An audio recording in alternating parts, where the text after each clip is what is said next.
زندگی میں کبھی کبھی آپ کو خوشی کا دکھاوا کرنا ہوتا ہے، مطلب آپ افسردہ ہیں، پریشان ہیں، ایون آج کل تو ڈپریشن از پینڈیمک نا اتنی زیادہ عام ہے، تو آپ کو خوشی کا دکھاوا کرنا پڑتا ہے۔ کس کے لیے؟ اپنی بیوی کے لیے، ماں کے لیے، بچوں کے لیے، اولاد کے لیے۔ یہ دکھاوا بڑا ضروری ہے تاکہ وہ کمزور نہ پڑے۔ ایک نسل ہے جس نے آگے گرو کرنا ہے، اور ٹرسٹ می دا وے پوری ایک انوائرمنٹ ہی ڈپریشن کا شکار ہے، تو یہ خوشی کے دکھاوے اچھے ہوتے ہیں۔ ریزن ہے کہ کچھ رشتے ایسے ہوتے ہیں کہ اگر وہ آپ کے چہروں پر خوشی نہیں دیکھیں گے تو مرجھا جائیں گے، اور اگر ان کے دل بجھ جائیں گے تو آپ کیونکہ اندر سے خوش نہیں ہیں، اگر آپ باہر سے بھی خوش نہیں نظر آئیں گے، you have to fake your خوشی، تو پھر ان کے بجھنے کی وجہ سے آپ کی ڈپریشن 10 گنا بڑھ جائے گی۔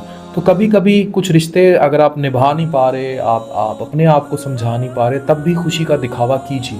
اس سے کچھ وہ دل زندہ ضرور رہیں گے جو آگے آپ کو اپنی کسی انٹرنل